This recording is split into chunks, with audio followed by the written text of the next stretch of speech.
Hello everyone, मेरा नाम है आर्चा और आप सभी का स्वागत है the Twin Rose YouTube channel में। आज हम पढ़ने वाले हैं class 11 geography part B book India physical environment का chapter 2 structure and physiography. So as the name suggest, इस चैप्टर में हम इंडिया के फिजियोग्राफिक डिविजन्स और रिलीफ फीचर्स के बारे में पढ़ेंगे। तो इंट्रोडक्शन में हम सबसे पहले ये देखेंगे कि कौन से ऐसे फोर्सेस हैं जिनके वजह से अर्थ के सरफेस और सब सरफेस फीचर्स क्रिएट होते हैं और कौन से फोर्सेस इन फीचर्स को इन्फ्लुएंस करते हैं, क्योंकि अर्थ और उसके land forms over the period of time evolve हुए हैं और कई सारे प्रोसेसेस के वजह से स्ट्रक्चरल डेवलपमेंट और चेंजेस हुए हैं। अब कौन से फोर्सेस हैं जो इन स्ट्रक्चरल चेंजेस को और लैंडफॉर्म्स में जो चेंजेस आते हैं, जियोलॉजिकल चेंजेस, उनको इन्फ्लुएंस करते हैं।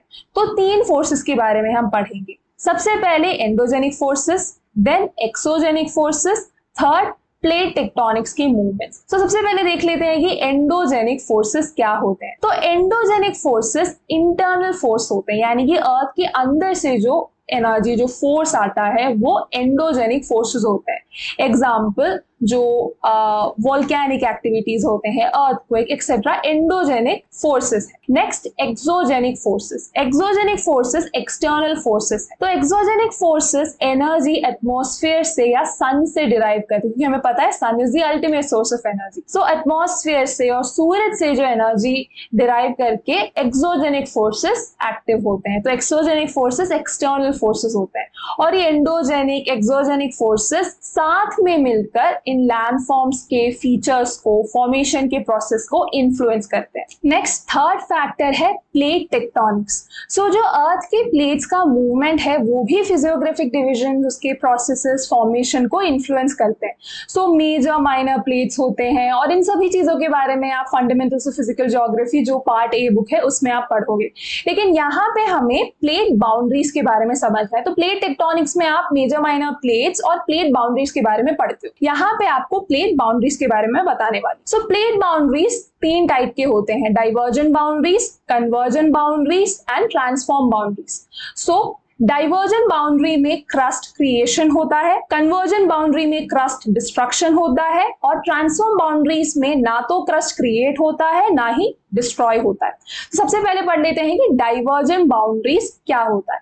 तो डाइवर्जेंट बाउंड्रीज में 2 प्लेट्स एक दूसरे से अलग हो जाते हैं, यानी कि ब्रेक आ जाता है, एक दूसरे से दूर चले जाते हैं, तो वो डाइवर्जेंट बाउंड्री है और वहां पे क्रस्ट क्रिएशन का प्रोसेस हो रहा है। सेकेंड टाइप है कन्वर्जेंट बाउंड्रीज, यानी कि 2 प्लेट्स एक दूसरे से टकरा रहे हैं, कन्वर्ज कर रहे हैं और वहां पे क्रस्ट डिस्ट्रॉय हो रहा है, ये जो टकरा रहे हैं इसके वजह से। थर्ड टाइप है ट्रांसफॉर्म बाउंड्रीज।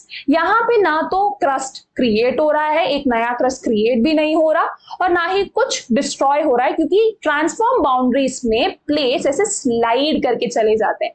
तो ये ट्रांसफॉर्म बाउंड्री। तो 3 टाइप के बाउंड्रीज है, प्लेट बाउंड्रीज है, divergent boundaries, convergent boundaries and transform boundaries. तो जो एंडोजेनिक फोर्सेस हैं, एक्सोजेनिक फोर्सेस हैं और प्लेट टेक्टोनिक्स, इन 3 चीजों के बारे में हमने इसीलिए पढ़ा क्योंकि ये 3 चीजें इन्फ्लुएंस करती हैं फिजियोग्राफिक चेंजेस, प्रोसेसेस, फॉर्मेशन को। तो हमने ये समझ लिया कि एंडोजेनिक, एक्सोजेनिक फोर्सेस और plate tectonic movement geological structure और जियोमॉर्फोलॉजिकल प्रोसेस जिससे लैंडफॉर्म्स में चेंज आता है, इन सारे प्रोसेसेस को यही एंडोजेनिक, एक्सोजेनिक फोर्सेस और प्लेट टेक्टोनिक्स इन्फ्लुएंस करते हैं। अब हम यहाँ पे इंडियन फिजियोग्राफिक डिवीजन के बारे में पढ़ रहे हैं।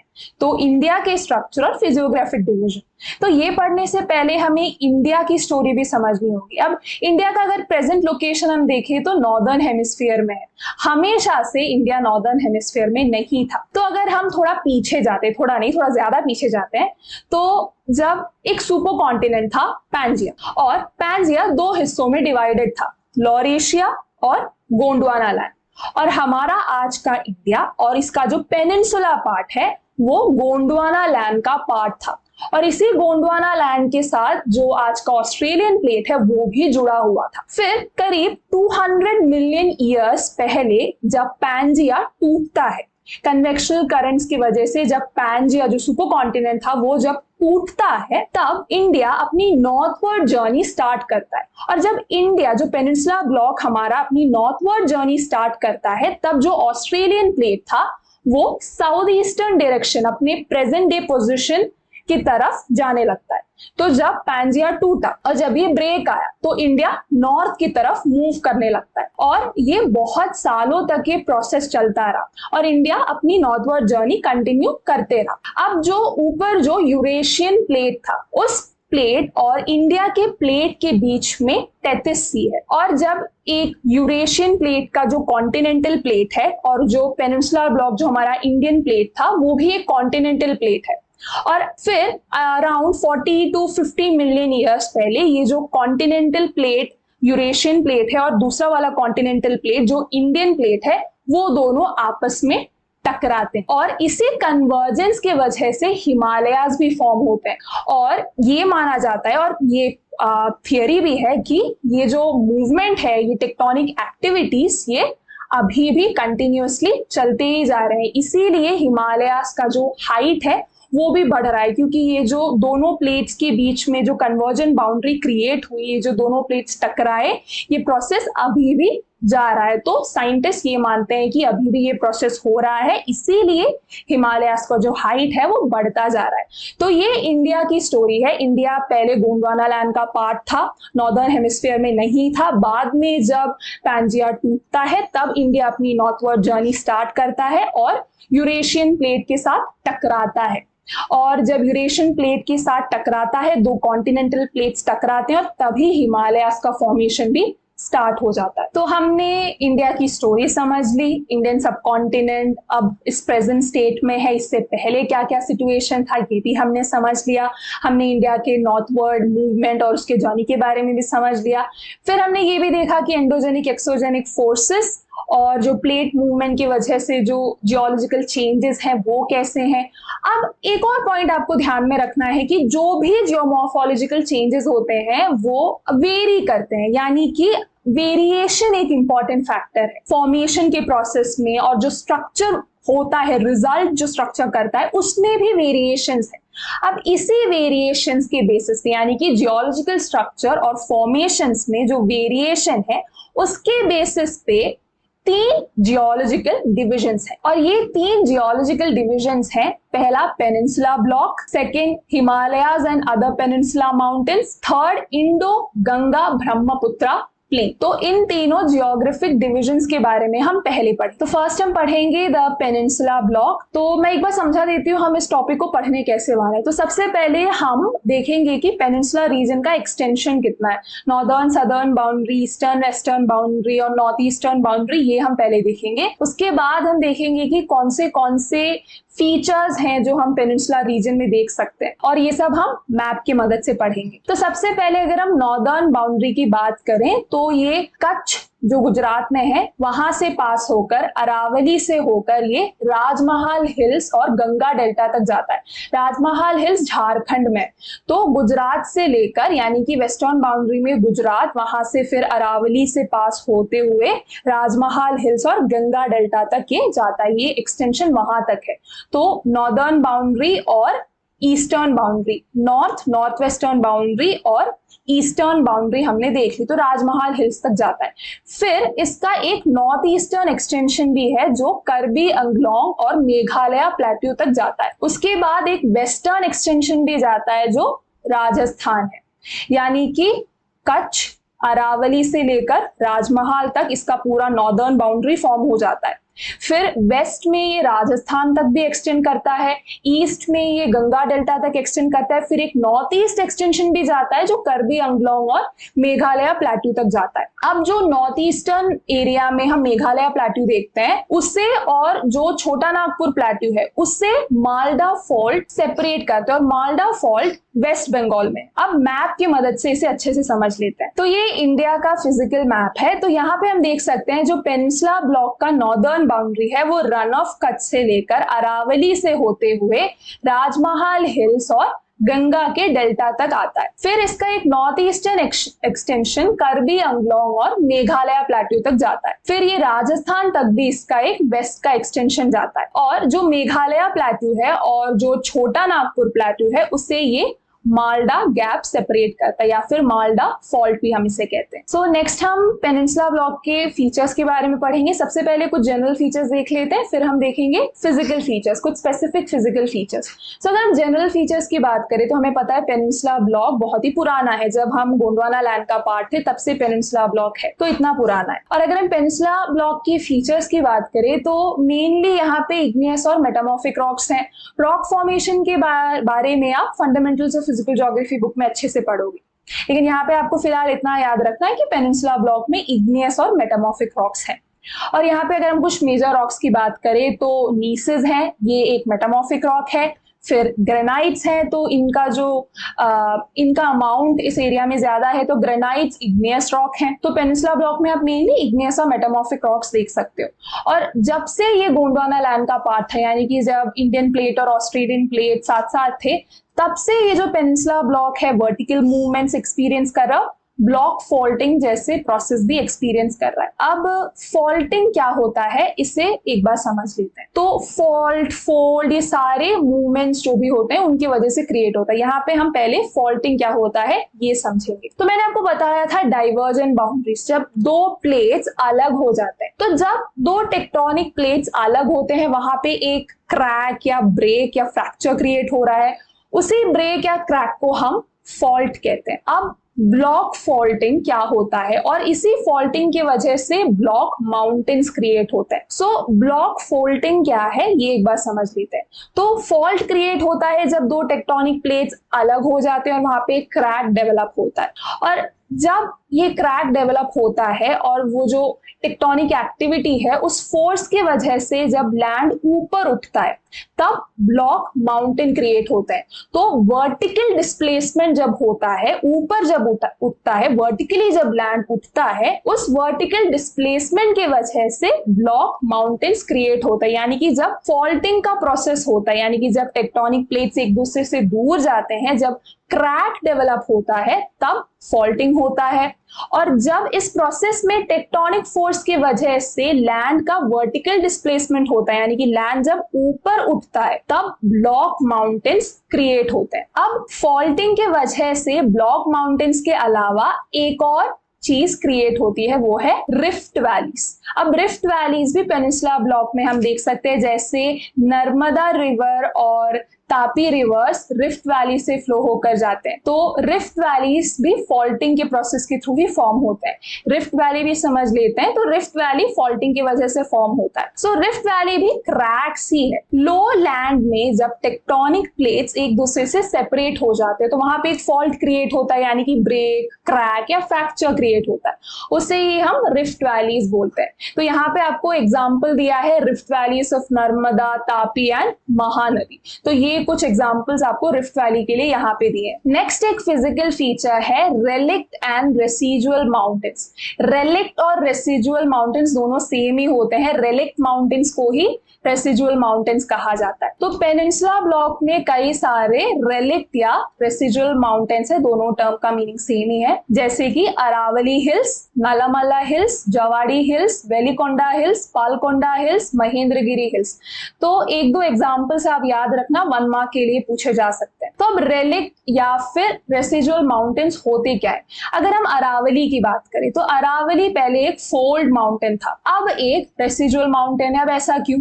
अरावली पहले एक फोल्ड माउंटेन था, अब एक रेसिजुअल माउंटेन है, क्योंकि ये इरोशन का शिकार है, इरोड हो चुका है ये माउंटेन, इसीलिए इसे रेसिजुअल माउंटेन कहते हैं, जो भी बचा कुचा है। सो उसका लिटरल मीनिंग ही वही है।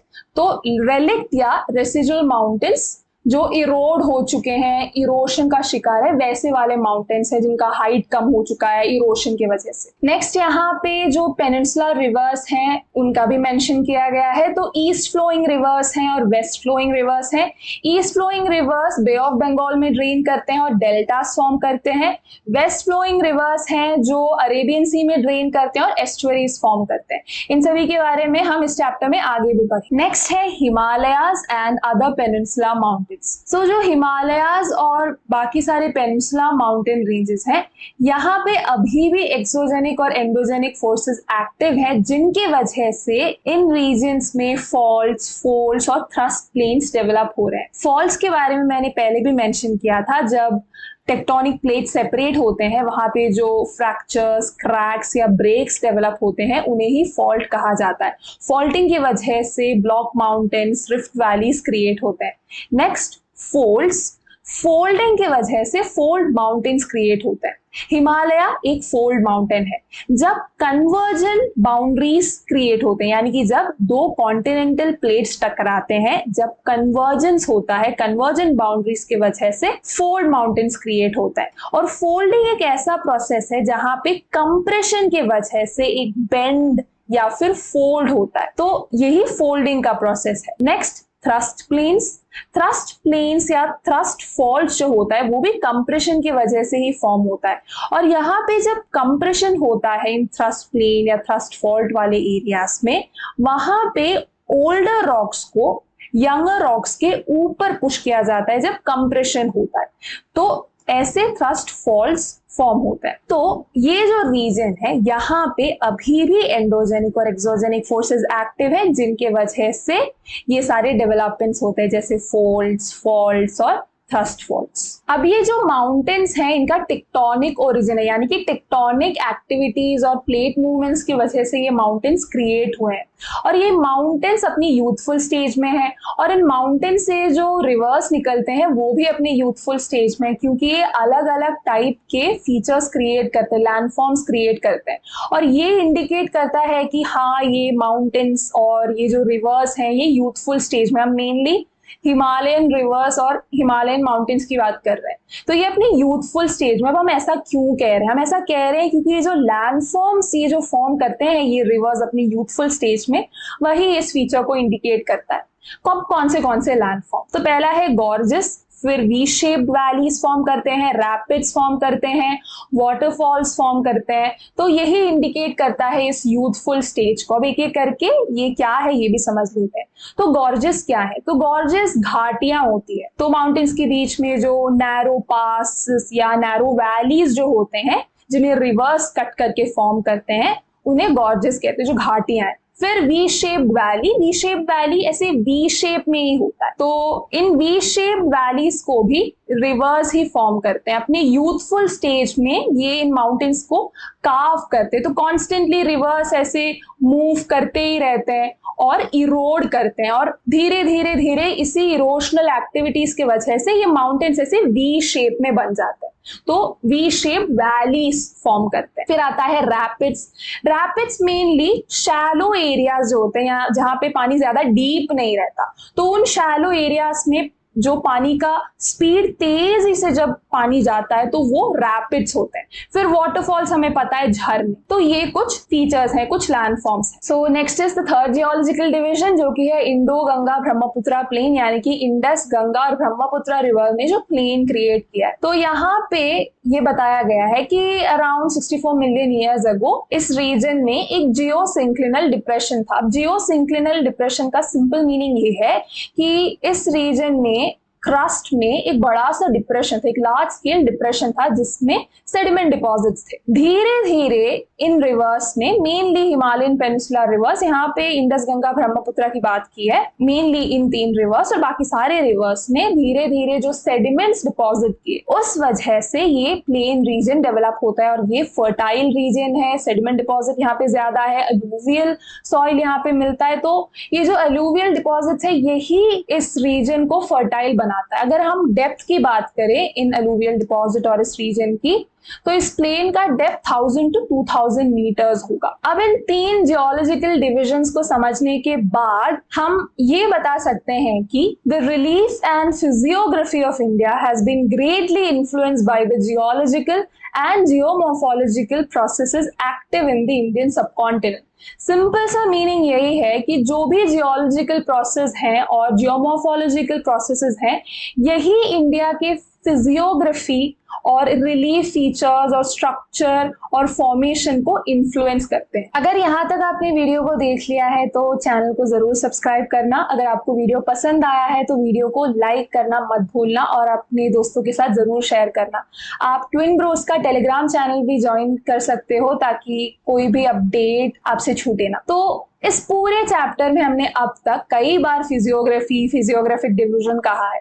अब ये समझना जरूरी है कि फिजियोग्राफी एक्चुअली है क्या, क्योंकि आगे हम फिजियोग्राफिकल डिवीजन ही पढ़ने वाले हैं। तो ये समझ लेते हैं कि फिजियोग्राफी है क्या।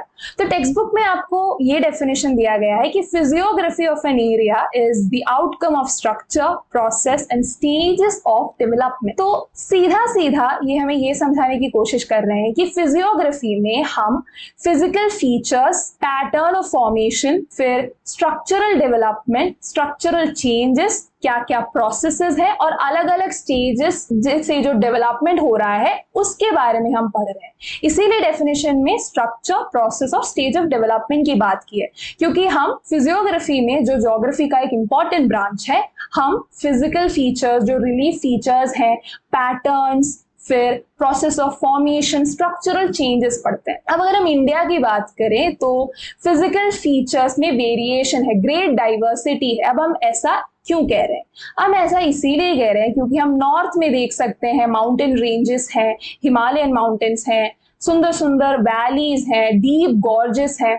साउथ में अगर हम देखें तो टेबल टॉप लैंड है जिसे हम प्लेट्यू कहते हैं, तो प्लेट्यू रीजन है। फिर स्कार्प्स भी हैं। स्कार्प्स स्टीप स्लोप्स होते हैं जो इरोशनल एक्टिविटी या फॉल्टिंग की वजह से फॉर्म होता है। स्टीप स्लोप्स मतलब जो तेज ढलान या सीधी ढलाने होते हैं उसे हम स्कार्प्स कहते हैं, जो इरोशनल या फॉल्टिंग की वजह से फॉर्म होता है।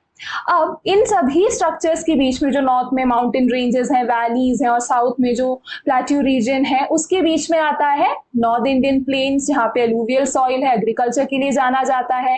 इन सभी फीचर्स के अलावा, फिजियोग्राफिक डिविजन्स के अलावा और भी फिजियोग्राफिक डिविजन्स है, जैसे कोस्टल प्लेन्स है, आइलैंड रीजन है, द ग्रेट इंडियन डेजर्ट है। इन सभी के बारे में हम आगे पढ़ेंगे, क्योंकि ये सारे वेरिएशंस को हमने डिवाइड किया, इन वेरिएशंस के बेसिस पे हमने डिवाइड किया है अलग अलग फिजियोग्राफिक डिविजन्स। और अगर हम मैक्रो वेरिएशन के बेसिस पे डिवीजन की बात करते हैं तो 6 फिजियोग्राफिक डिविजन्स है। सबसे पहले आता है northern and north eastern mountains, फिर आता है northern plains, next peninsula plateau, फिर इंडियन डेजर्ट, फिर कोस्टल प्लेन्स और उसके बाद आइलैंड्स। तो ये 6 फिजियोग्राफिक डिविजन्स है। तो सबसे पहले हम पढ़ेंगे the north and north eastern mountains. तो नॉर्थ और नॉर्थ ईस्टर्न माउंटेन में आता है हिमालयास और नॉर्थ ईस्टर्न हिल्स। सो हिमालयास के बारे में कुछ जनरल फीचर्स पहले देख लेते हैं। तो हिमालयास फोल्ड माउंटेन्स हैं। हिमालयास की अगर हम लॉन्गिट्यूडिनल डिवीजन की बात करें तो it is divided into greater Himalayas, lesser Himalayas या हिमाचल, और थर्ड डिवीजन है शिवालिक रेंजेस। अगर हम इन तीनों डिवीजन की ओरिएंटेशन की बात करें तो ये नॉर्थ वेस्ट से लेकर साउथ ईस्ट तक इसका ओरिएंटेशन है, एक्सटेंड करता है, और ये मेनली नॉर्थ वेस्टर्न पार्ट में। अगर हम जनरली बोले तो वेस्ट से ईस्ट तक, यानी कि इंडस से ब्रह्मपुत्र तक हिमालयास एक्सटेंड करता है। और यहाँ पे और भी कुछ ओरिएंटेशन दिए हैं, जैसे कि दार्जिलिंग और सिक्किम रीजन में हिमालयास ईस्ट से वेस्ट जाते हैं। अरुणाचल प्रदेश में ये साउथ वेस्ट से नॉर्थ वेस्ट डायरेक्शन में जाते हैं। नागालैंड, मणिपुर और मिजोरम में ये नॉर्थ से साउथ की डायरेक्शन में जाते हैं, तो नॉर्थ साउथ डायरेक्शन में जाते हैं। ये थोड़ा कंफ्यूजिंग लग रहा होगा, लेकिन आपको मेनली इतना याद रखना है कि हिमालयास का जो मेन ओरिएंटेशन है वो वेस्ट से ईस्ट तक ये जाते हैं। फिर नागालैंड, मणिपुर और मिजोरम में ये नॉर्थ से साउथ की डायरेक्शन में है। ये मेनली आपको याद रखना है। तो मैंने जस्ट अभी मेंशन किया हिमालयास का जो लॉन्गिट्यूडिनल डिवीजन है वो ग्रेटर हिमालयास, लेसर हिमालयास और शिवालिक रेंजेस में। इसके अलावा भी एक डिवीजन है जो रिलीफ के बेसिस पे है, जिसमें सबसे पहले आता है कश्मीर या नॉर्थ वेस्टर्न हिमालयास, फिर उत्तरांचल या हिमाचल हिमालयास, फिर सिक्किम या दार्जिलिंग हिमालयास, फिर आता है अरुणाचल हिमालयास, फिर आता है ईस्टर्न हिल्स, और जो ईस्टर्न हिल्स में जो एक्सटेंशन है उसे पूर्वांचल कहते हैं। नेक्स्ट पॉइंट, जो ग्रेटर हिमालयन रेंज है उसका अप्रोक्सीमेट लेंथ है और इसे सेंट्रल एक्सियल रेंज भी कहा जाता है, जो कि है 2500 किलोमीटर्स। फिर जो विड्थ है वो है 160 टू 400 किलोमीटर के बीच में ये वेरी करता है विड्थ। तो लेंथ है 2500 किलोमीटर, विड्थ है 160 टू 400 किलोमीटर। अब जब हम मैप देखते हैं तो हमें ऐसा लगता है कि जब हम हिमालयास का ये लेंथ देखते हैं तो मैप देखे हमें ऐसा लगता है कि इंडियन सबकॉन्टिनेंट और ईस्ट एशियन कंट्रीज और सेंट्रल एशियन कंट्रीज के बीच में एक लंबी दीवार की तरह, एक फिजिकल बैरियर की तरह एक्ट कर रहा है। लेकिन हमें ये भी समझना होगा कि हिमालय सिर्फ एक फिजिकल बैरियर नहीं है। हिमालयास हमारे रीजन के क्लाइमेटिक कंडीशंस को, ड्रेनेज पैटर्न्स को और कल्चर को भी इन्फ्लुएंस करते हैं। अब एक एक करके देख लेते हैं कि हिमालयास का रोल इन 3 चीजों में कैसा है और क्या है। क्लाइमेट को कैसे हिमालयन रेंजेस इन्फ्लुएंस करते हैं। तो सबसे पहले जो कोल्ड करंट्स हैं उन्हें एज अ बैरियर ये रोकते हैं, तो इससे क्लाइमेट हिमालयास रेगुलेट करते हैं, तो इतना इंटेंस कोल्ड यहाँ पे नहीं होता है क्योंकि ये कोल्ड करंट्स को रोकते हैं। फिर ये जो साउथ वेस्ट मानसून विंड्स हैं उन्हें ये हमारा सबकॉन्टिनेंट छोड़ने से रोकते हैं, तो यहीं पे इन्हें रोक के रखते हैं। तो हिमालयास वैसे भी एक बैरियर की तरह एक्ट करते हैं कि वो साउथ वेस्ट मानसून विंड्स को ये रीजन छोड़ने नहीं देते, बैरियर की तरह ट्रैप करके यहीं पे रखते हैं। फिर ड्रेनेज पैटर्न, कई सारे पेरेनियल रिवर्स यहाँ से ओरिजिनेट करते हैं। 3 मेजर रिवर सिस्टम्स हैं, इंडस, गंगा और ब्रह्मपुत्र, तो ड्रेनेज सिस्टम को भी इन्फ्लुएंस करता है। पेरेनियल रिवर्स हैं। फिर कल्चर को कैसे हिमालयास इन्फ्लुएंस करते हैं, तो अगर हम कल्चर की बात करें तो यहाँ पे रिच कल्चरल वेरिएशन है। ट्राइबल कम्युनिटीज है, लोकल कम्युनिटीज का जो रिच कल्चरल ट्रेडिशन है, और उसके बाद पॉपुलेशन में डाइवर्सिटी है, अलग अलग रिलीजन्स को फॉलो करने वाले लोग यहाँ पे रहते हैं। लिंग्विस्टिक डाइवर्सिटी है, ऑक्यूपेशनल डाइवर्सिटी भी है, और हिमालयन रीजन का जो कल्चर है रिच कल्चर है, एथनिक डाइवर्सिटी है। सेकेंड फिजियोलॉजिकल डिविजन है the northern plains. So northern plains, ये जो 3 मेजर रिवर्स हैं, इंडस, गंगा, ब्रह्मपुत्र, इन्होंने जो भी सेडिमेंट्स डिपॉजिट किए हैं, इन्होंने जो अलूवियल डिपॉजिट्स किए हैं, उसके वजह से ये नॉर्दर्न प्लेन्स फॉर्म होते हैं। हमने थोड़ी देर पहले जो इंडो गंगा ब्रह्मपुत्र प्लेन्स उस टॉपिक में फॉर्मेशन के बारे में पढ़ा था। सो नॉर्दर्न प्लेन्स जो ये 3 मेजर रिवर्स हैं, ये जो अलूवियल डिपॉजिट्स लाते हैं उसके वजह से फॉर्म हुआ है। नॉर्दर्न प्लेन्स का जो लेंथ है वो है 3200 किलोमीटर, विड्थ है 150 टू 300 किलोमीटर के बीच में वेरी करता रहता है। अगर हम अलूवियल डिपॉजिट की डेप्थ की बात करें तो वो है 1000 टू 2000 मीटर्स। अब अगर हम north to south northern plains को देखें तो उन्हें 3 ग्रुप्स में डिवाइड किया है। 3 मेजर जोन्स हैं, भाबर, तराई और अलूवियल प्लेन्स। और ये जो अलूवियल प्लेन्स हैं उन्हें फिर से 2 कैटेगरी में डिवाइड किया है, खादर और भंगर। यानी कि नॉर्थ से साउथ जो एक्सटेंशन है नॉर्दर्न प्लेन्स का, उसे 4 जोन्स में डिवाइड किया है, भाबर, तराई, भंगर और खादर। अब हम इन चारों जोन्स के बारे में पढ़ेंगे। तो पहला जोन है भाबर। सो जो हिमालयास का जो सबसे नीचे वाला रेंज है वो शिवालिक रेंजेस है। लॉन्गिट्यूडिनल डिवीजन में आखिर में आता है शिवालिक रेंजेस। तो जो नॉर्दर्न प्लेन का सबसे पहला जोन भाबर जोन, वो शिवालिक रेंज के पैरेलली जाता है। एक नैरो बेल्ट जैसा स्ट्रक्चर होगा, वो पैरेलली शिवालिक रेंज के जाता है। और इस जोन का जो मैक्सिमम विड्थ वो 8 टू 10 किलोमीटर वेरी करता है। और ये एक नैरो बेल्ट है जो शिवालिक रेंजेस के पैरेलली जाता है। और यहाँ पे पेबल्स, रॉक्स और जो भी स्ट्रीम्स और रिवर्स हैं वो इस रीजन में, इस जोन में आके डिसअपियर हो जाते हैं और नेक्स्ट जोन में रीएमर्ज करते हैं। और नेक्स्ट जोन है तराई बेल्ट। और जो भी स्ट्रीम्स भाबर रीजन में डिसअपियर होते हैं, जो भी रिवर्स उस रीजन में डिसअपियर होते हैं, वो तराई बेल्ट में आके रीएमर्ज करते हैं। और तराई बेल्ट का जो विड्थ है वो है 10 टू 20 किलोमीटर। अब ये जो तराई वाला रीजन है ये मार्शी रीजन यानी कि सॉगी या वाटरलॉग्ड रीजन है, मार्शी और स्वम्पी रीजन है। तो यही इस रीजन के कंडीशन है, मार्शी है, वाटरलॉग्ड, सॉगी रीजन है। और यहाँ पे नेचुरल वेजिटेशन का ग्रोथ भी है और नेचुरल वेजिटेशन की ग्रोथ की वजह से डाइवर्स वाइल्ड लाइफ भी है। अब तराई बेल्ट के नीचे अलूवियल जोन आता है जिससे 2 कैटेगरीज में डिवाइड किया है, भंगर और खादर। भंगर ओल्डर अलूवियल प्लेन्स है और खादर नए अलूवियल प्लेन्स है। तो भंगर और खादर में मेन डिफरेंस ही यही है कि भंगर जो है ये ओल्ड अलूवियल प्लेन्स है, खादर नए अलूवियल प्लेन्स है, रिसेंटली फॉर्म हुए हैं भंगर के कंपैरिजन में। अब नॉर्दर्न प्लेन्स में भी कई सारे फीचर्स हैं, इरोशनल डिपोजिशनल लैंडफॉर्म्स है, जैसे कि sand bars, meanders, oxbow lakes, braided channels. यहाँ पे ब्रह्मपुत्रा प्लेन्स का एग्जाम्पल भी दिया है जहाँ पे रिवराइन आइलैंड्स और सैंड बार्स है। अब एक एक करके देख लेते हैं कि ये सारे लैंडफॉर्म्स क्या होते हैं। तो सबसे पहला जो लैंडफॉर्म मेंशन किया है यहाँ पे वो है सैंड बार्स। सो सैंड बार्स एक डिपोजिशनल लैंडफॉर्म का फीचर है। जब सेडिमेंट्स डिपॉजिट किए जाते हैं या जब सैंड का डिपोजिशन होता है तो धीरे धीरे एक स्ट्रिप लाइक स्ट्रक्चर फॉर्म हो जाता है। कभी कभार ये सबमर्ज रहता है पानी में, कभी कभार ये पार्टली एक्सपोज्ड होता है, कभी कभी दिखता है, लेकिन जनरली हम कहें तो ये एक सैंड का एक स्ट्रिप लाइक स्ट्रक्चर होता है जो थोड़ा हाइट पे रहता है, थोड़ा रेस्ड प्लेटफॉर्म बन जाता है, तो वो सैंड बार्स होते हैं। फिर आता है मियांडर्स। सो मियांडर्स तब फॉर्म होते हैं जब एक रिवर ऐसे कर्व्स लेने लगता है, सांप की तरह रेन के जो वाटर फ्लो होता है वैसे। अगर हम पेपर पे ऐसे रिवर्स बनाते हैं तो हम जनरली ऐसे ऐसे बनाते हैं, यानी कि कर्व्स होता है, रिवर ऐसे टर्न ले रही है, तो यही मियांडर्स है। ये जो टर्न्स रिवर ले रही है इसी को हम मियांडर्स कहते हैं, क्योंकि रिवर हमेशा तो सीधा फ्लो नहीं करेगी, तो रिवर्स टर्न्स लेते हैं, तो इसी से मियांडर्स फॉर्म होते हैं। ऐसे जो स्नेक लाइक फॉर्मेशन आता है, कर्व्स जो रिवर्स अपने कोर्स में लेते हैं, उसे मियांडर्स कहते हैं। और धीरे धीरे जो रिवर्स ऑब्वियसली अपने साथ सेडिमेंट्स कैरी करते हैं, अब वो सेडिमेंट्स रिवर्स डिपॉजिट भी करेंगे।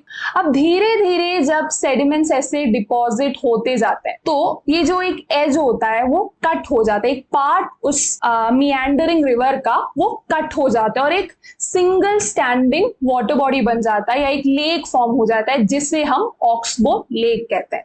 तो हमने सबसे पहले मियांडर देखा कि जब रिवर ट्विस्ट एंड टर्न्स लेता है और कर्व्स फॉर्म करता है या सांप की तरह जब एक फॉर्मेशन आता है, उसे हम मियांडर कहते हैं रिवर का। अब जो मियांडरिंग रिवर है वो अपने साथ सेडिमेंट तो जरूर लाएगी। अब जब वो रिवर सेडिमेंट डिपॉजिट करती है तो रिवर का एक पार्ट होता है, उस मियांडरिंग रिवर का एक पार्ट होता है जहां पे ये सेडिमेंट्स एक्यूमुलेट करते हैं, और वहां पे जो पानी का जो पार्ट है वो उस रिवर के कोर्स से सेपरेट हो जाता है उस सेडिमेंट डिपोजिशन की वजह से, और एक सेपरेट वाटर बॉडी वहां पे हो जाता है, एक सिंगल स्टैंडिंग बॉडी या फिर एक लेक, जिसे हम ऑक्सबो लेक कहते हैं। नेक्स्ट आता है ब्रेडेड चैनल्स।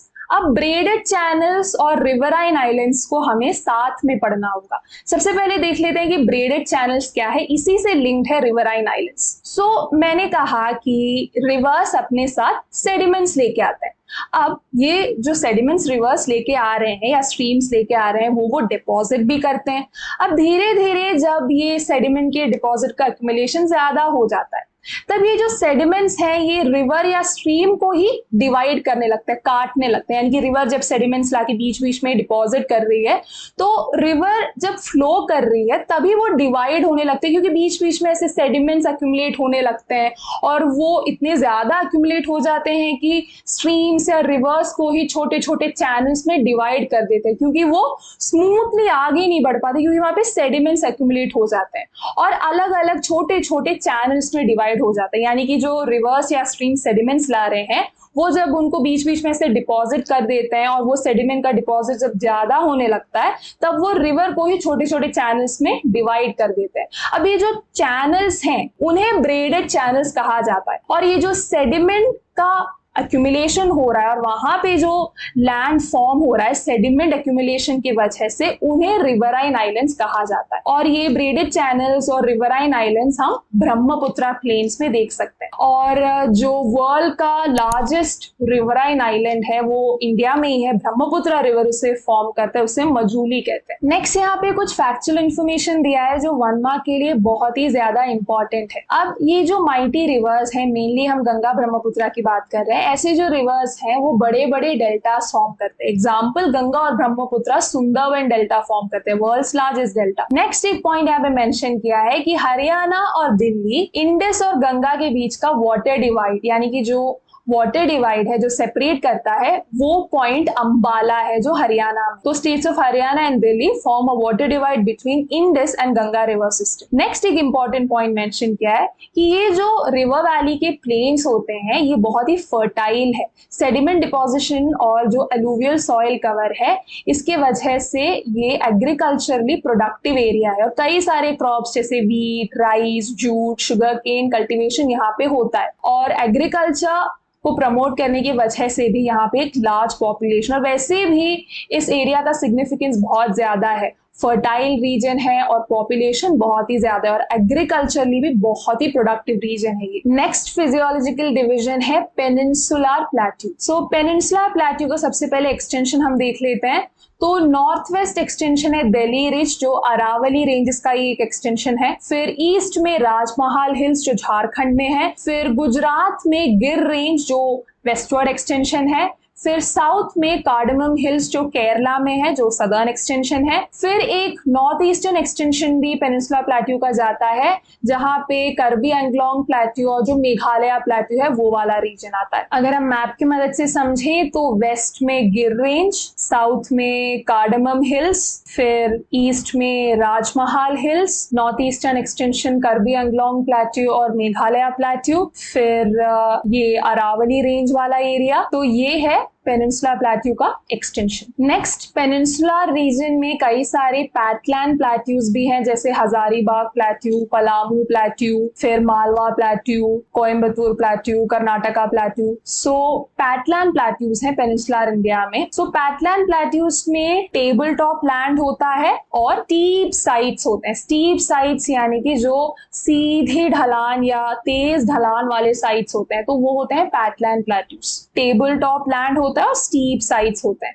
और एग्जाम्पल एक दो आप याद रखना जैसे Hazaribagh plateau, Ranchi plateau etcetera. Next point, ये इंडिया का ओल्डेस्ट और मोस्ट स्टेबल लैंडमास है। अगर हम एलिवेशन की बात करें तो वेस्ट टू ईस्ट है यानी कि जो वेस्टर्न साइड है उसका एलिवेशन ज्यादा है ईस्टर्न साइड के कंपैरिजन में। पेनिनसुलर रीजन में ईस्ट फ्लोइंग रिवर्स और वेस्ट फ्लोइंग रिवर्स हैं। जो ईस्ट फ्लोइंग रिवर्स हैं वो बे ऑफ बंगाल में जाते हैं और वहां पे डेल्टा फॉर्म करने वाले रिवर्स होते हैं ईस्ट फ्लोइंग रिवर्स। जो वेस्ट फ्लोइंग रिवर्स हैं वो अरेबियन सी में ड्रेन करते हैं और एस्चुरीज फॉर्म करते हैं। जो वेस्ट फ्लोइंग रिवर्स हैं जैसे नर्मदा वो डेल्टा फॉर्म नहीं करते। ये जो वेस्ट फ्लोइंग रिवर्स हैं ये अरेबियन सी में ड्रेन करते हैं और एस्चुरीज फॉर्म करते हैं। सो नेक्स्ट हम पेनिनसुलर प्लेट्यू के कुछ फिजियोग्राफिक फीचर्स देखेंगे। तो पेनिनसुलर प्लेट्यू के मेन फिजियोग्राफिक फीचर्स हैं tors, block mountains, rift valleys, spurs, bare rocky structure, hummocky hills और डाइक्स। ब्लॉक माउंटेन्स और रिफ्ट वैलीज मैंने पहले ही डिफाइन किया था, एक्सप्लेन किया था। तो नेक्स्ट हम बाकी फीचर्स देख लेते हैं। तो पहला फीचर आता है टॉर्स। ये जो टॉर्स होते हैं वो सिंगल स्टैंडिंग स्ट्रक्चर्स होते हैं, फ्री स्टैंडिंग रॉक स्ट्रक्चर्स होते हैं जो कि इरोशनल एक्टिविटी की वजह से फॉर्म होता है। फिर आता है स्पर्स। स्पर्स भी एक टाइप का हिल ही होता है। फिर हैमकी हिल्स। हैमकी हिल्स स्मॉल हिल्स या छोटे छोटे माउंट लाइक स्ट्रक्चर्स होते हैं जिनका हाइट मोस्टली 50 फीट या उससे कम ही रहता है। Next dykes. सो ये जो डाइक्स हैं ये वॉल लाइक स्ट्रक्चर है, दीवार जैसे स्ट्रक्चर्स है।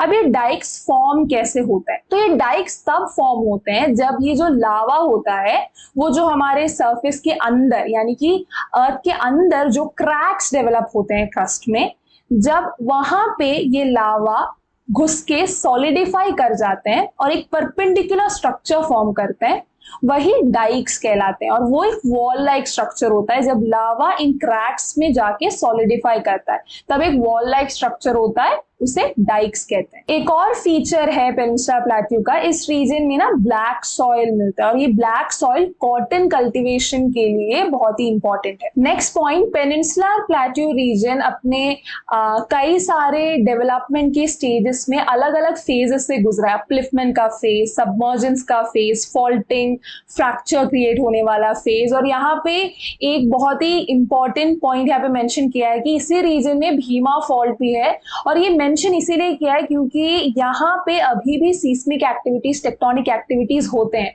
और भीमा फॉल्ट महाराष्ट्र में। नेक्स्ट पॉइंट, जो पेनिनसुला प्लेट्यू के नॉर्थ वेस्टर्न पार्ट में और भी फिजिकल फीचर्स हैं जैसे कि रवीन्स और गॉर्जेस। सबसे पहले रवीन्स क्या है ये देख लेते हैं। तो रवीन्स नैरो वैली होते हैं जो वाटर इरोशन की वजह से फॉर्म होते हैं।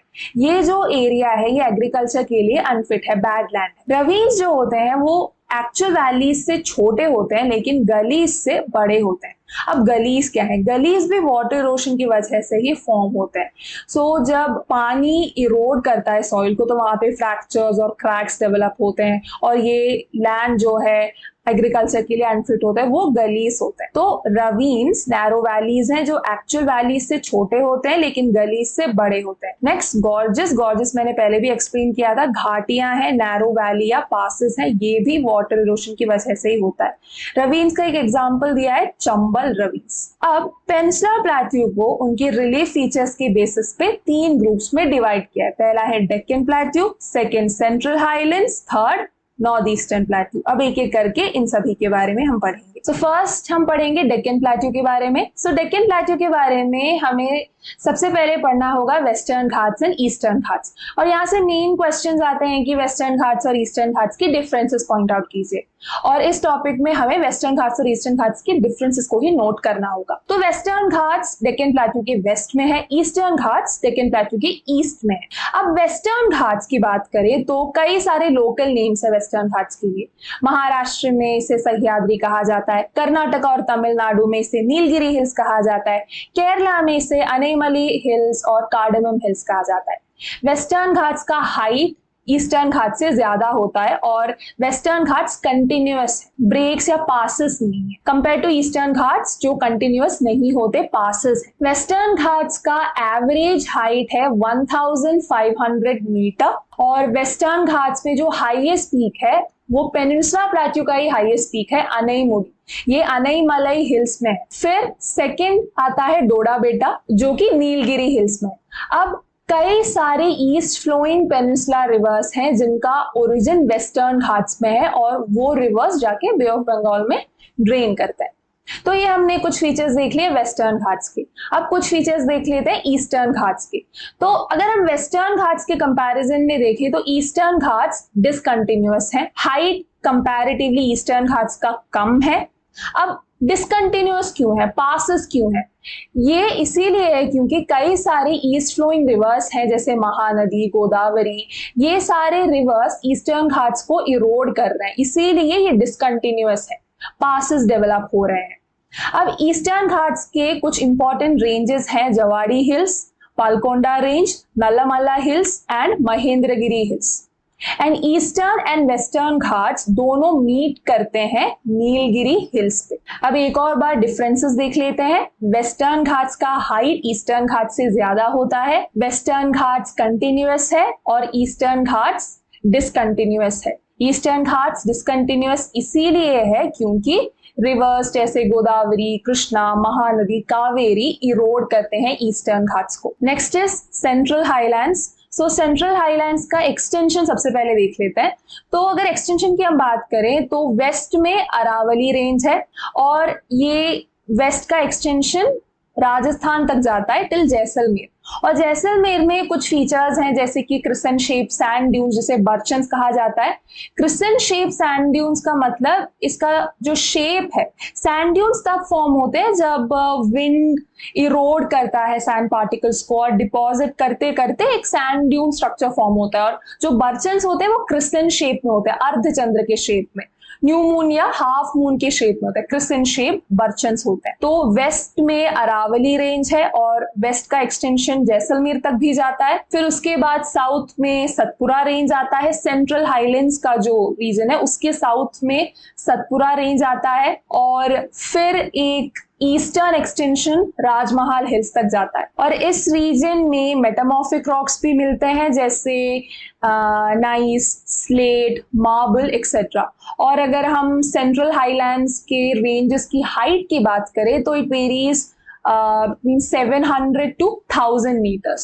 Next north eastern plateau region. So ये जो नॉर्थ ईस्टर्न प्लेट्यू है ये मेन पेनिनसुलर प्लेट्यू का ही एक एक्सटेंशन है, और ये जो रीजन है यहाँ पे कार्बी एंग्लोंग प्लेट्यू और मेघालय प्लेट्यू है, और मेघालय प्लेट्यू और राजमहल हिल्स और मेघालय प्लेट्यू और छोटा नागपुर प्लेट्यू के बीच में एक बड़ा सा फॉल्ट है, यानी कि एक बड़ा सा क्रैक वाला रीजन है, फ्रैक्चर वाला रीजन है।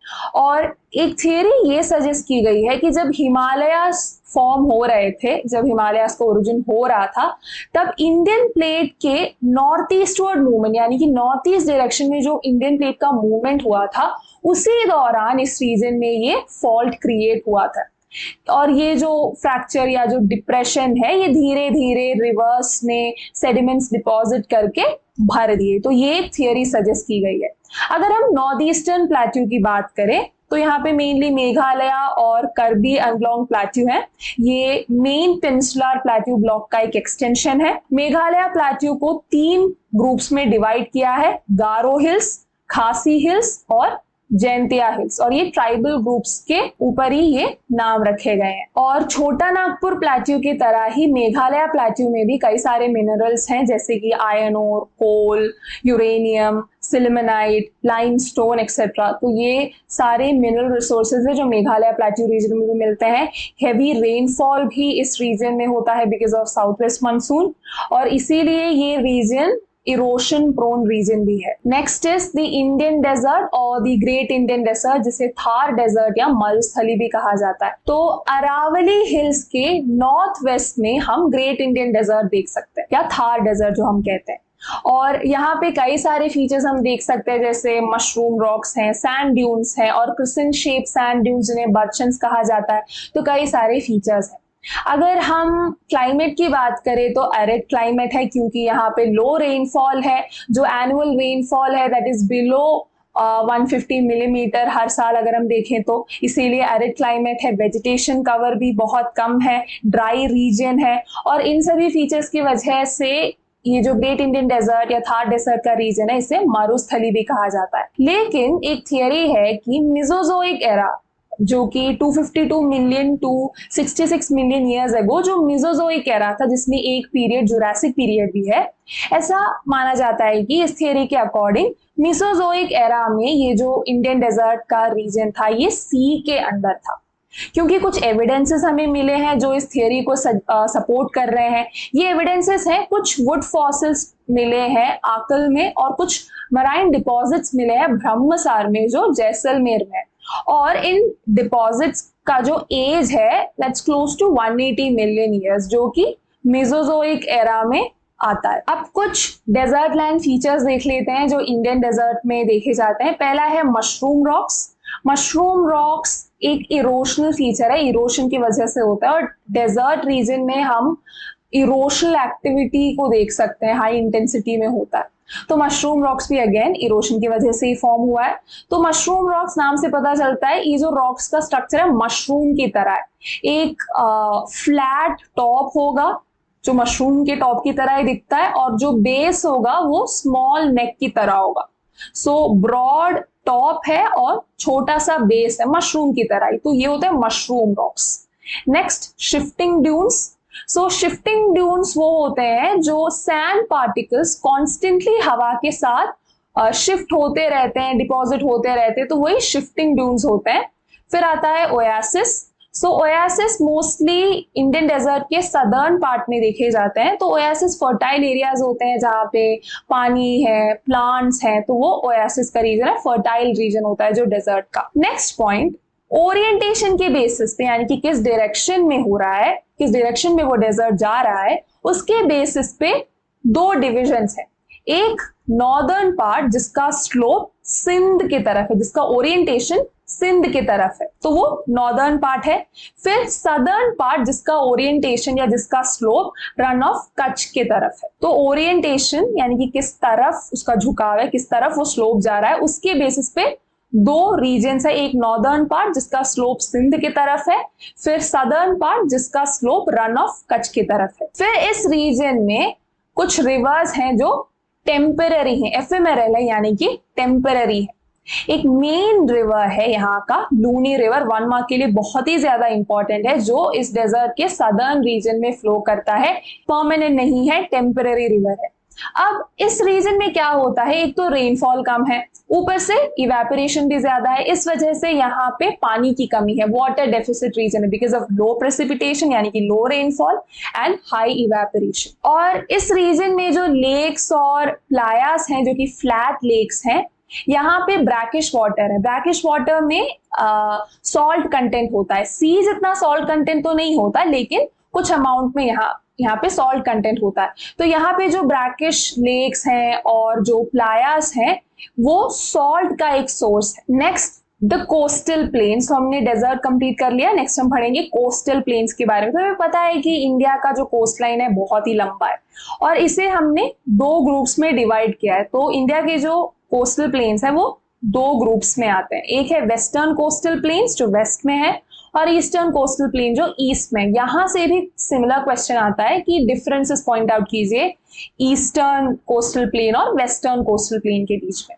तो सबसे पहले वेस्टर्न कोस्टल प्लेन के फीचर्स देख लेते हैं, फिर हम ईस्टर्न कोस्टल प्लेन पढ़ेंगे और फिर दोनों को कंपेयर करेंगे। सो जो वेस्टर्न कोस्टल प्लेन है ये एक सबमर्जन कोस्टल प्लेन का एग्जाम्पल है, यानी कि यहाँ पे एक सबमर्ज्ड कोस्टल प्लेन है। सबमर्ज्ड कोस्टल प्लेन का मतलब है कि यहाँ पे सी लेवल लैंड लेवल से ऊपर है। और एक थियरी है जो ये कहती है कि जो लॉस्ट सिटी ऑफ द्वारका है, जिसके अराउंड कई सारे मिस्टीरियस थियरीज हैं, तो ये जो लॉस्ट सिटी ऑफ द्वारका है इस थियरी के अकॉर्डिंग ये इंडियन मेनलैंड का पार्ट था और जब वेस्ट कोस्ट सबमर्ज हुआ और तब ये सिटी भी सबमर्ज हो गई पानी के अंदर। तो वेस्टर्न कोस्ट में एक सबमर्जन कोस्टल प्लेन है, इसका मतलब ये है कि पानी का लेवल जो सी लेवल है वो लैंड के लेवल से ऊपर है। और इसका मतलब ये भी है कि जो वेस्टर्न कोस्ट है वो ज्यादा डीपर है कंपेयर टू ईस्टर्न कोस्ट, क्योंकि ईस्टर्न कोस्ट में इमर्जेंट कोस्टल प्लेन है, उसके बारे में हम आगे पढ़ेंगे। तो वेस्टर्न कोस्ट में सबमर्ज्ड कोस्टल प्लेन है, यानी कि यहाँ पे पानी का लेवल ज्यादा है, इसीलिए पानी डीप भी है और ये जो एरिया है ये पोर्ट के डेवलपमेंट के लिए और हार्बर के कंस्ट्रक्शन के लिए सूटेबल है। और इस रीजन के इंपॉर्टेंट पोर्ट्स हैं Kandla port, Margao port, JLN port, Mormugao port, Mangalore port and Cochin port.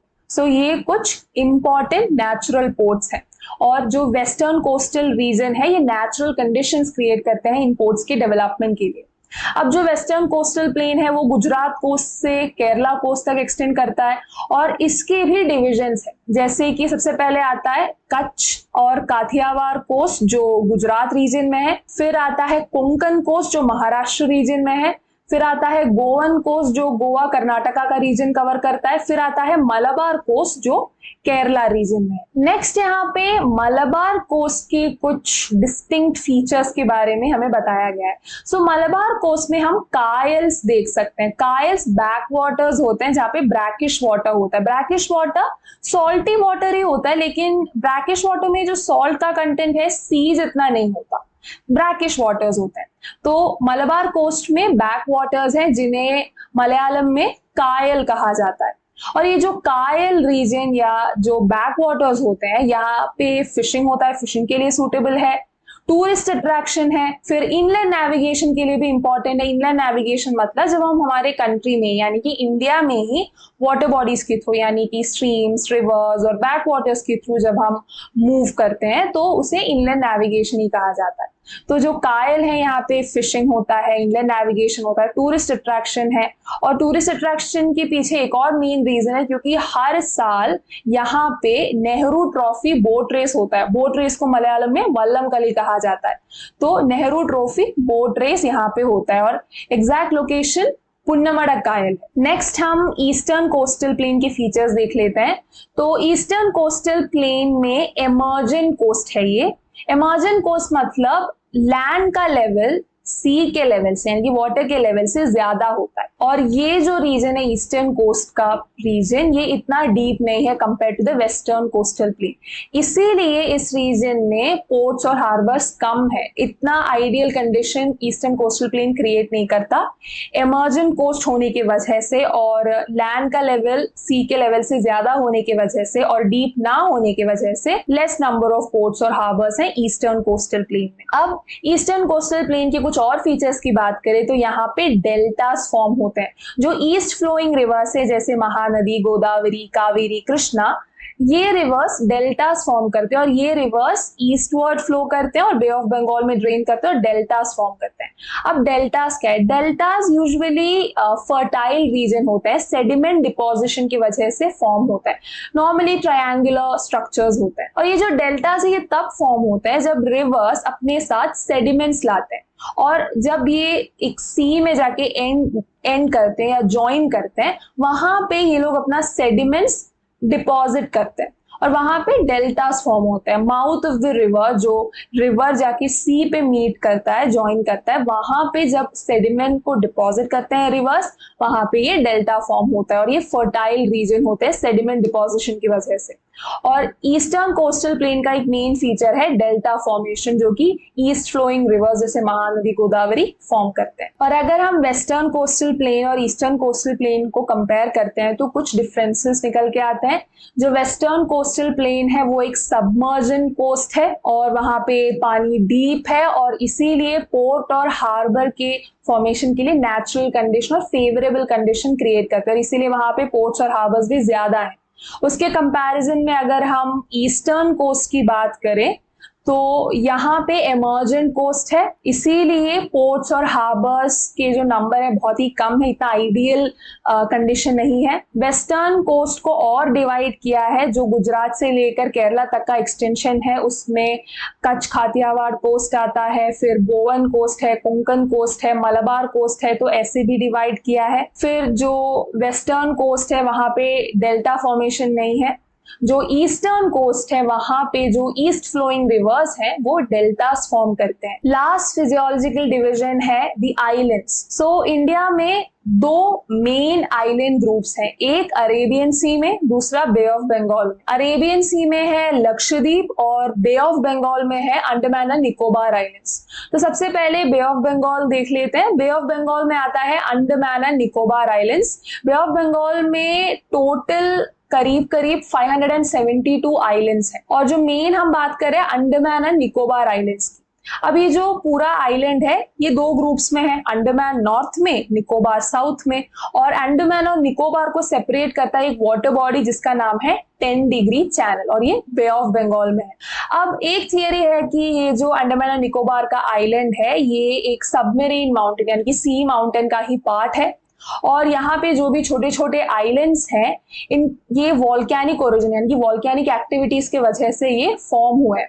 और यहाँ पे एक आइलैंड है बैरन आइलैंड और बैरन आइलैंड की खासियत ये है कि यहाँ पे इंडिया का इकलौता एक्टिव वॉल्केनो है और बैरन आइलैंड निकोबार आइलैंड का पार्ट है। सो इंडिया का इकलौता एक्टिव वॉल्केनो बैरन आइलैंड में है। 1 मार्क के लिए बहुत ही इंपॉर्टेंट है और एक्टिव वॉल्केनो मतलब वो वॉल्केनो जो कभी भी फट सकते हैं, तो 1 मार्क के लिए बहुत ही इंपॉर्टेंट है, इससे जरूर याद रखना। फिर और भी कुछ माउंटेन पीक्स हैं अंडमान एंड निकोबार आइलैंड में, जैसे सैडल पीक नॉर्थ अंडमान में, माउंट डियावोलो मिडिल पार्ट में है अंडमान के, फिर माउंट कोयोब जो सदर्न पार्ट में है, फिर माउंट थुइला। तो ये कुछ इंपॉर्टेंट माउंटेन पीक्स हैं। नेक्स्ट यहाँ पे कोरल डिपॉजिट्स हैं और सुंदर सुंदर बीचेस भी हैं और टूरिस्ट अट्रैक्शन भी है ये रीजन। और अंडमान निकोबार आइलैंड में कन्वेक्शनल रेनफॉल होता है और इक्वेटोरियल टाइप ऑफ वेजिटेशन है, ये दोनों चीजें समझ लेते हैं। तो सबसे पहले इस आइलैंड में कन्वेक्शनल रेनफॉल होता है। अब कन्वेक्शनल रेनफॉल क्या है? सो कन्वेक्शनल रेनफॉल में जब जो एयर है वो जब हीट होता है तब वो एक्सपैंड करता है, लाइट होता है और ऊपर उठने लगता है। और जैसे जैसे वो ऊपर उठने लगता है और जब वो ठंडा होता है और जब कंडेंसेशन का प्रोसेस स्टार्ट होता है तब क्लाउड फॉर्मेशन स्टार्ट होता है। तो सबसे पहले जब एयर हीट अप होता है तो कन्वेक्शनल करंट्स के फॉर्म में वो ऊपर उठता है, लाइट होता है, ऊपर उठता है।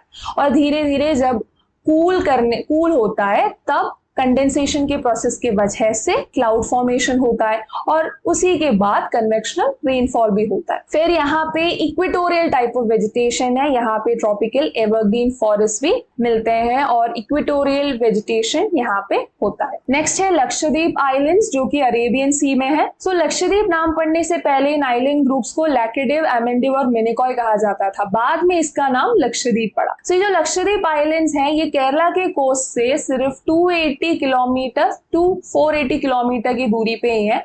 और लक्षद्वीप आइलैंड्स की खास बात ये है कि ये जो पूरा आइलैंड ग्रुप है ये कोरल डिपॉजिट से बना है। जो कोरल्स है वो ऑर्गेनिजम्स ही है और कोरल फॉर्मेशन कैल्शियम कार्बोनेट के सेक्रेशन की वजह से होता है। जो लक्षद्वीप आइलैंड्स है यहाँ पे अप्रोक्सीमेटली 36 आइलैंड्स हैं, जिनमें से 11 आइलैंड्स में लोग एक्चुअली रहते हैं। और जो लार्जेस्ट आइलैंड है लक्षद्वीप में वो है मिनिकॉय आइलैंड, जिसका एरिया है 453 स्क्वायर किलोमीटर। और मोस्टली जो आइलैंड्स हैं इन्हें 10 डिग्री चैनल सेपरेट करता है। नॉर्थ में है एमिनी आइलैंड और साउथ में है कन्नौर आइलैंड, जिन्हें 10 डिग्री चैनल सेपरेट करता है। So this was chapter 2 structure and physiography. I really hope कि आपको अच्छे से समझ में आ चुका होगा। अगर कोई भी डाउट है तो आप कमेंट सेक्शन में पूछ सकते हो। आप ट्विन रोज का टेलीग्राम चैनल और डिस्कॉर्ड सर्वर जरूर ज्वाइन करना ताकि आप भी ह्यूमैनिटीज की स्ट्रॉन्ग कम्युनिटी से कनेक्टेड रहो। जल्दी ही मिलते हैं नेक्स्ट चैप्टर की एक्सप्लेनेशन के साथ। बाय।